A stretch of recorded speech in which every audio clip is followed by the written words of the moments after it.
എല്ലാവർക്കും നമസ്കാരം. പാചകത്തിലേക്ക് എല്ലാവർക്കും സ്വാഗതം. എല്ലാവരും സുഖമായിട്ടിരിക്കുന്നത് കരുതുന്നു. ഇന്ന് നല്ലൊരു മുട്ടക്കറിയാണ് ഉണ്ടാക്കുന്നത്. നല്ല രുചിയുള്ള ഒരു നാടൻ മുട്ടക്കറിയാണ്. എങ്ങനെയാണ് നമുക്ക് നോക്കാം. ഒരു ചൂടിട്ടുള്ള പാൻ അടുപ്പത്ത് വയ്ക്കാം. എന്നിട്ട് ഇതിലേക്ക് 2 ടീസ്പൂണോളം വെളിച്ചെണ്ണ ഒഴിച്ചു കൊടുക്കുക.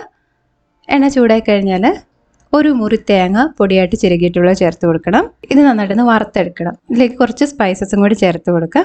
4-5 ഏലക്ക, ഒരു ചെറിയ കഷ്ണം കറുവപ്പട്ട, 1 ടീസ്പൂൺ കുരുമുളക്, ഒരു ചെറിയ കഷ്ണം ഇഞ്ചി, 6-7 അല്ലി വെളുത്തുള്ളി, 2 ഗ്രാമ്പു, 1 ടീസ്പൂൺ പെരിഞ്ജീരകം. ഇതെല്ലാം ചേർത്ത് നല്ലൊരു ലൈറ്റ് ബ്രൗൺ നിറം ആവുന്നത് വരെ ഇളക്കി കൊടുത്തുകൊണ്ടേ ഇരിക്കാം.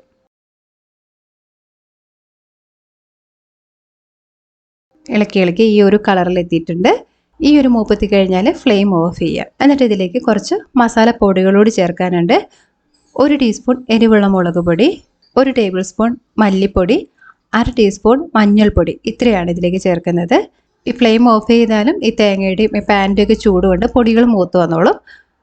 45 സെക്കൻഡ് വരെയൊക്കെ ഒന്ന് ഇളക്കി കൊടുക്കാം. അതിനുശേഷം ഈ പാനിൽ നിന്നും വേറൊരു പ്ലേറ്റിലേക്ക് മാറ്റി ചൂടാറാനായിട്ട് മാറ്റി വയ്ക്കാം. ചൂടാറിക്കഴിഞ്ഞാൽ ഇത് നന്നായിട്ട് അരച്ചെടുക്കണം. ആദ്യം ഒന്ന് പൊടിച്ചെടുക്കുക. അതിനുശേഷം വെള്ളം ചേർത്ത് നന്നായിട്ട് അരച്ചെടുക്കുക. ഇനി പാനിൽ 1 ടേബിൾ സ്പൂൺ വെളിച്ചെണ്ണ ഒഴിക്കാം. എണ്ണ ചൂടായി കഴിഞ്ഞാൽ ഒരു ചെറിയ സവാള അരിഞ്ഞിട്ടുള്ളത്, പിന്നെ 3-4 പച്ചമുളക് അരിഞ്ഞത്, 1 തണ്ട് കറിവേപ്പില, ഇത്രയും ചേർത്തിട്ട് ഇത് നല്ലപോലെ ഒന്ന് വാടി ചെറുതായിട്ടൊന്ന് കളറ് മാറി വരുന്നവരെ വഴറ്റിയെടുക്കണം.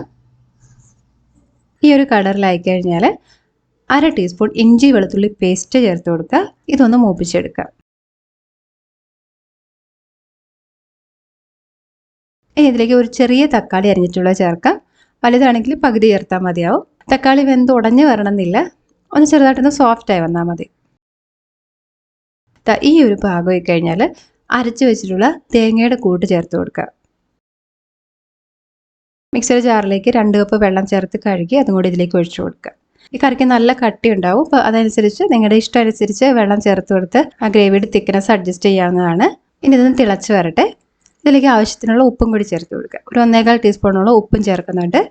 നല്ല കൊതിപ്പിക്കുന്ന ഒരു മണം ഉണ്ടാവും നമ്മുടെ ഈ ഗ്രേവിക്ക്. ഇനി ഇതിലേക്ക് പുഴുങ്ങി മുറിച്ചെടുത്തിട്ടുള്ള മുട്ട ചേർത്ത് കൊടുക്കാം. 5 മുട്ടയാണ് ചേർക്കുന്നത്.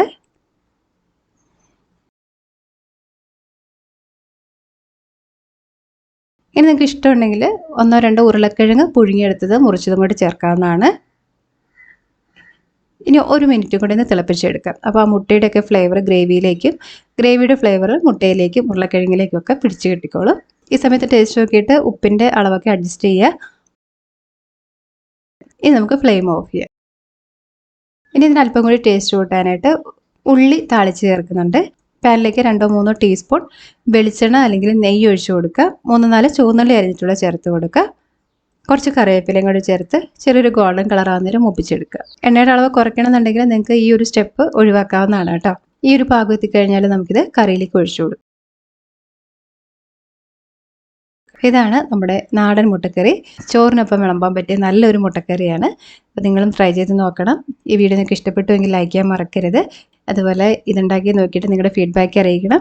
പിന്നെ ഈ വീഡിയോ മറ്റാർക്കെങ്കിലും യൂസ്ഫുൾ ആവുമെങ്കിൽ അവർക്കായിട്ടൊന്ന് ഷെയർ ചെയ്ത് കൊടുക്കാനും മറക്കരുത്. ഈ ചാനൽ നിങ്ങൾ ആദ്യമായിട്ടാണ് കാണുന്നതെങ്കിൽ സബ്സ്ക്രൈബ് ചെയ്ത് സപ്പോർട്ട് ചെയ്യാൻ മറക്കല്ലേ. അപ്പോൾ നമുക്ക് വീണ്ടും നല്ലൊരു റെസിപ്പിയിലൂടെ കാണാം. അതുവരെ നന്ദി, നമസ്കാരം.